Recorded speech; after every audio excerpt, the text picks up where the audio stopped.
Welcome back, you lot. You may be aware that yesterday there was a bit of a live preview situation going on. The World Championships Warhammer, World Warhammer Championship Live Preview Live. I hate the way they title these things.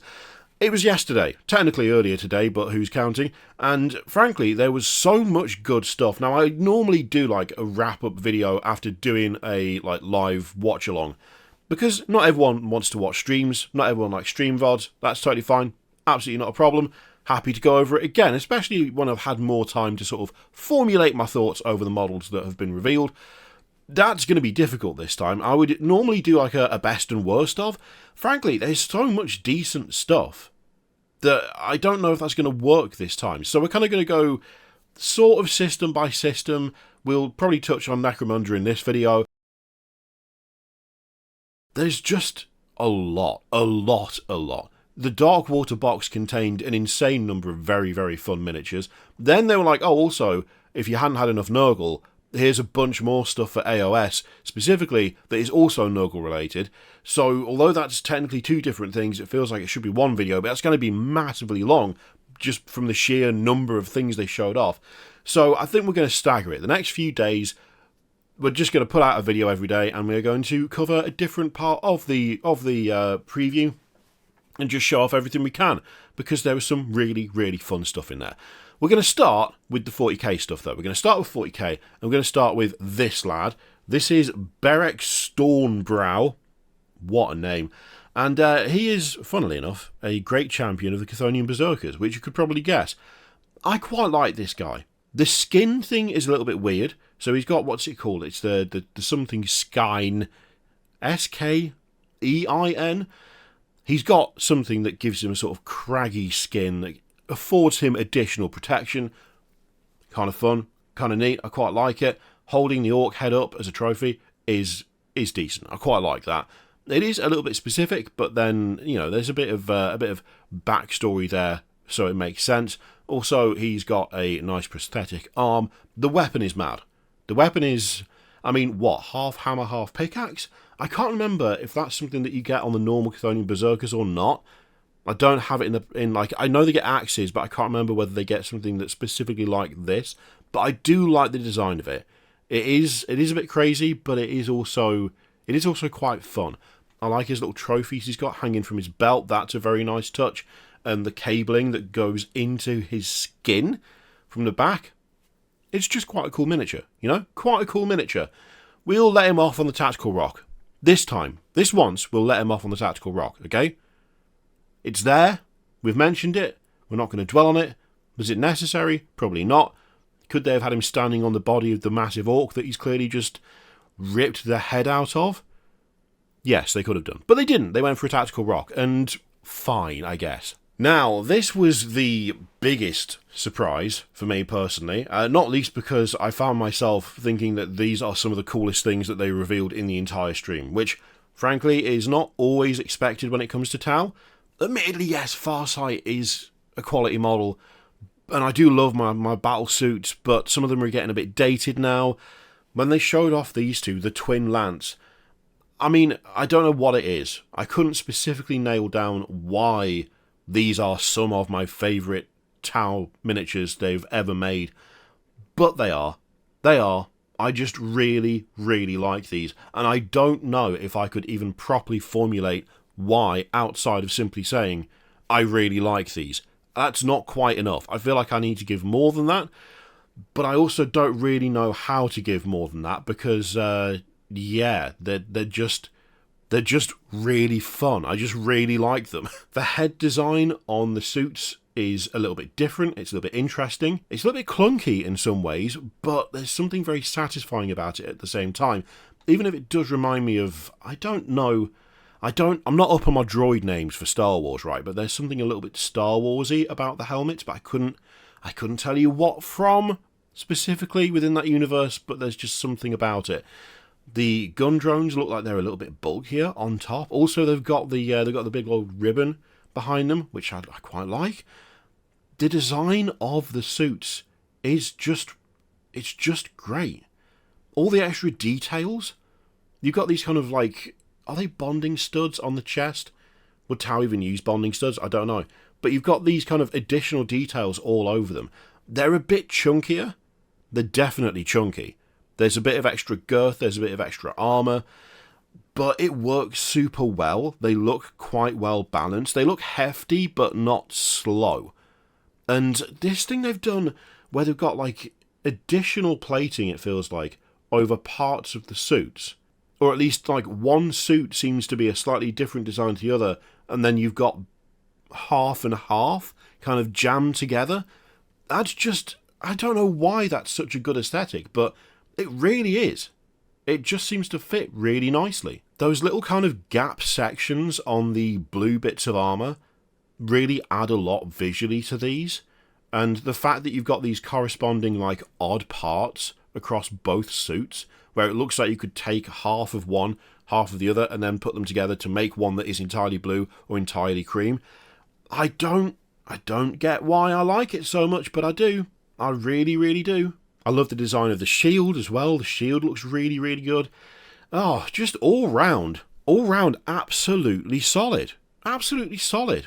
For a surprise reveal out of nowhere for the Tau, I mean, these are great. So if you want the proper background, these are Sunseer and Scatterflare, that's fine, sure, have adopted a deadly close-range style of combat born from tragedy. I don't think they need to write that anymore. I think almost every character in Warhammer 40k especially, we'll just take it as read, you know? We see a new person, easiest thing to assume is that tragedy. Right? I think we can all agree on that. I think that's fine. So, when their bondmate and commander Darkflame lost her life in battle with a Genestealer Patriarch, oh dear, and the pair fell upon their foe in a blaze of anguished fury. So, yeah, they're all about teamwork, hit and run. You can kind of see it. I like it. Oh, actually, there is one thing, okay? Warmaker battlesuits, interesting.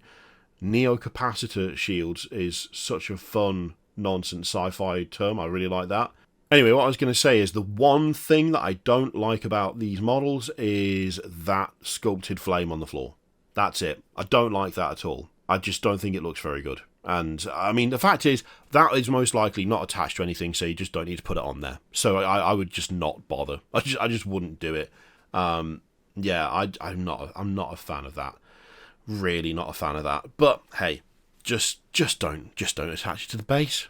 That's all you need to do. Another pleasant surprise is this, the Tyranid Prime with Lash Whip. Now I think up until this point, the only Prime that the Tyranids have had access to is the winged one. And something that I seem to remember, and do correct me if I'm wrong in the comments, right? I seem to remember that one of the things that came up a couple of times when that model was first revealed was that it didn't feel like it had like much synergy with what was being released around it. At least that's vaguely what I remember. I could be misremembering, but this being introduced as an option, like just a running / ground-based Prime with the Lash Whip, I mean, if it's increasing the options for that specific model type, then yeah. As with the first Prime, it looks decent. I like the posing on it. The Lash Whip always looks weird to me, but hey, it's because there's a hand. That's all there is to it. It's because there's like a hand holding the handle, but it's not really holding the handle because the hand is part of the weapon itself, and it always strikes me as a little bit weird. It's not the only weapon that the Tyranids have that make me feel a bit odd when it just, I don't know. I don't quite get it, but it's fine. It's a decent looking miniature. Pose is good, base is nice. It is stepping on something. We do have one hoof. What even is that? Up, but hey, it's a good like sort of heroic pose, isn't it? In as much as this thing can be heroic. Also, the head is great, and the screaming with the long horrible tongue out. 10 out of 10. Like that a lot. Now, technically, we're skipping ahead a bit here because actually there was some more stuff shown off before this lad. Necrosaur Amintar. What a name. What a name. But frankly, we've seen Ultramarine stuff relatively recently, and so we're saving that for last because all of this stuff's a little bit more interesting and fun. Look, I just like weird Necrons. I like battlesuits. And as such, also Leagues of Votann and Tyranids getting stuff, I feel like that's something worth celebrating. Space Marines get stuff all the time. They can wait. They've had their time in the sun. Their time in the sun is every goddamn day. It's not like that for the other factions, so we're doing them first. Anyway, Necrosaur Amintar is a myth, a legend, but actually a real thing, and it's all about murder. This could be the origin of the Destroyer virus, apparently, which honestly I can believe. I can believe it. That is a messed up Necron. That is extremely messed up. That is someone who is having a bad time. I love it. Absolutely love this model. It's great. It's my favourite type of Necron, which is body horror Necron. Like, they can be anything.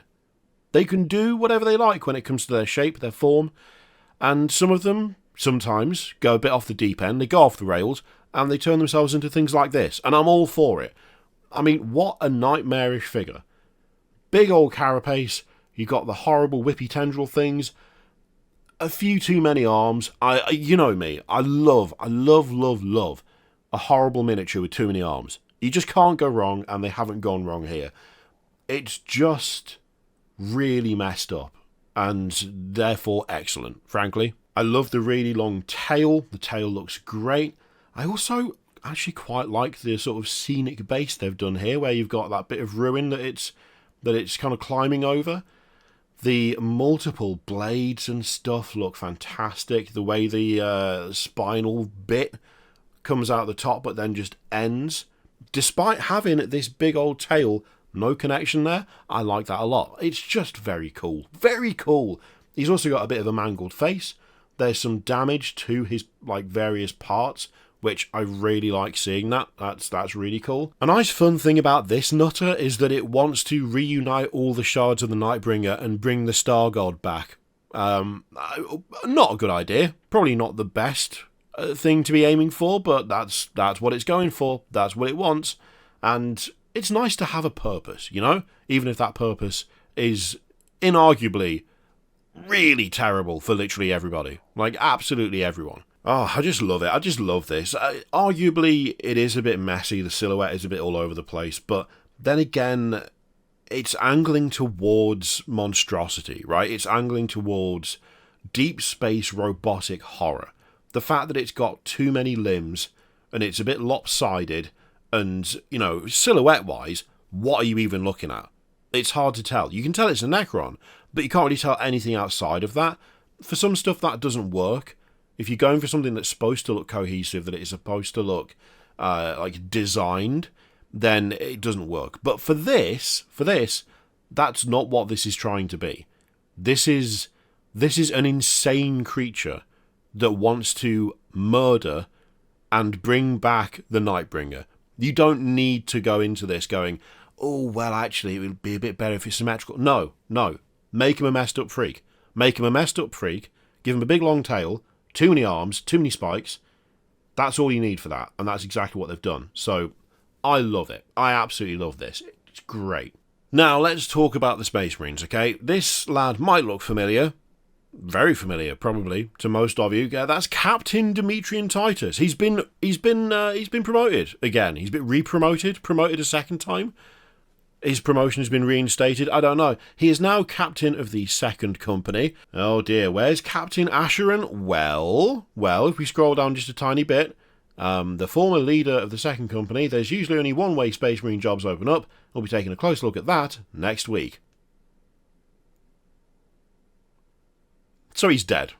Nearly dead. Most likely, very nearly dead. Most likely in a dreadnought. That would be kind of sick, actually. If he was in a dreadnought, I wouldn't be mad at that. That would actually be kind of cool. But he's definitely not had a good time. He's definitely not had a good time. Unless he somehow managed some sort of lateral maneuver. So not necessarily a promotion, but simply moving to another department, which seems unlikely. Another department. That's definitely how Space Marine chapters work, isn't it? Yeah. He's gone over to HR, apparently. No, I can't wait to see what they've actually done with that. But yeah, we've got Captain Titus here. He looks good. He does. He looks good. Admittedly, once again, his face doesn't really match his art. His face doesn't even match the face that he had when they produced the Lieutenant Titus model, which took way too long to come out, but there you go. But overall, the cloak looks solid. I like the fur around the shoulders. That is something a little bit different. It marks him out as being a bit different. He's got his chainsword. You can't have Titus without a chainsword. He's got to have a chainsword. He loves it. He loves a good chainsword. The armour looks nice, but it's not too, like, over-decorated. You've got a couple of trinkets and trophies here and there, but nothing too obnoxious. I mean, overall, he looks good. I still think the timing is a little bit weird because it feels like the actual Lieutenant Titus model, it, like, came out in that standalone game, but then it was only available in certain locations, and then they did release him, but it was well after Space Marine 2 came out, so the timing didn't really line up. It also wasn't part of any, like, bigger package, which it could have been, which would have been a great way to get people over from the game into the tabletop, but they just didn't do that, and now suddenly we've got a brand new story for Titus. So this is after Space Marine 2, it's after the Secret Level episode. We're into him reclaiming the 500 worlds under the orders of Guilliman. Now, the thing is, he can't recapture the 500 worlds by himself, so we've also got Ancient Gadriel. Don't get your hopes up, his face is not great. We've got we've got his mentor. We've got Veteran Sergeant Metaurus, which, frankly, is solid. I love that we have him as a miniature. He's got a sword, not an axe, which is bullshit, but apart from that, I like that he's here. Plus, we've got a bunch of human idiots to help out. So we've got Gaius Silver, who commands a vast fleet of ultramarian defense. God's sake. He does the fleet stuff. He's in charge of the ships, and is an expert at handling the tensions between an overworked mortal crew and their often pitiless masters. Amazing. Amelia Minivus, who's a legatus in the Ultramar Defense Auxilia. That's the one with the amazing hat. Then we've got Lucia Vesta, who is a plenipotentiary, which I really struggled to say on stream, but I nailed it that time. And that was actually the first take, I'll have you know, and diplomat. And then we also have Danel Cornelius, who's an astropath. The fun thing about this is that this is like, it seems to be a single box. It seems to be Titus with his retinue of 6 lads and lasses. And I like that mix. I like the fact that there's a mix of Space Marine and just human in there. That's something a little bit different. It's something a little bit interesting. I'm trying to think if we've seen anything like this before, and I can't think of anything specific that comes to mind in this sort of composition, you know? Anyway, here are the lads themselves. So, Gadriel, poor Gadriel, what have they done to your face?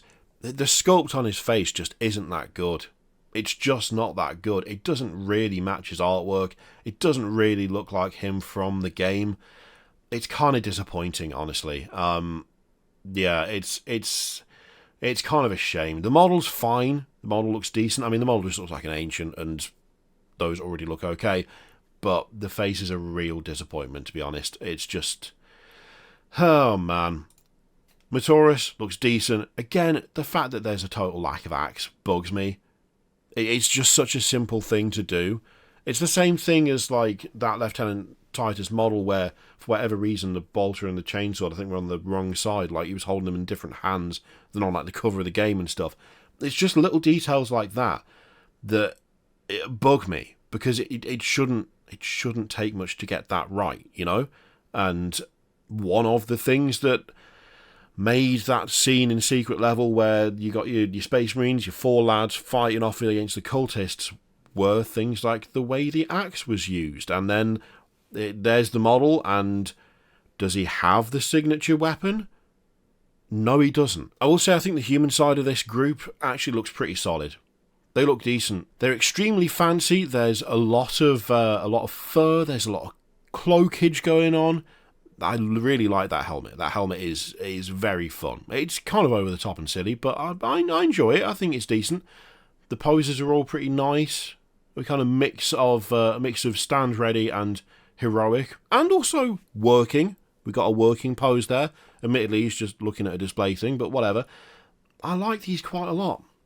They're good. They're decent. They feel very Ultramar without being Space Marine, and that's nice. The Astropath especially looks absolutely haggard, but, you know, he's over a century old, so it makes sense that he'd be a bit tired.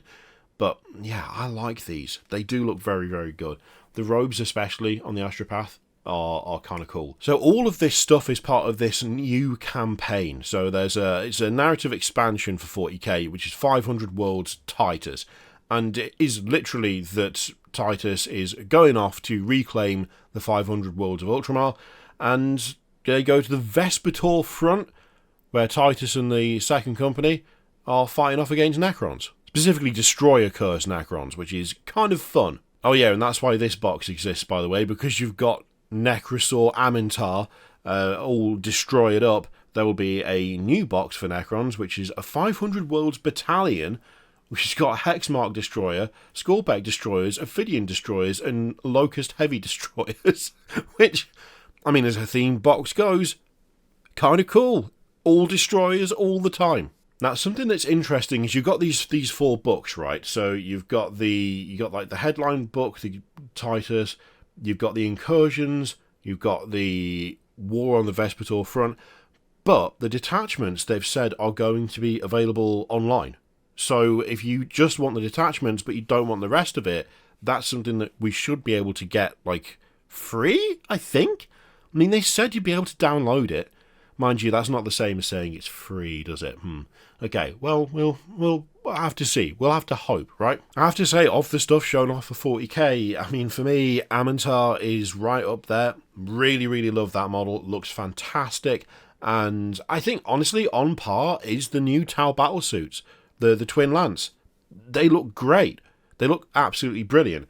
On both fronts, I think it's fair to say a surprise to be sure, but a welcome one. Now, you need to let me know what you think was the best out of that lot in the comments down below. I'm going to have to stop and go away. I'm actually still ill, and this was probably a bad idea because the back of my throat's starting to feel like someone is stabbing it with needles. So I'm going to go away and recover a bit. Thank you very much for watching. Let me know what you thought of that lot in the comments down below. In the meantime, feel free to click all the things, and I'll see you for the next one.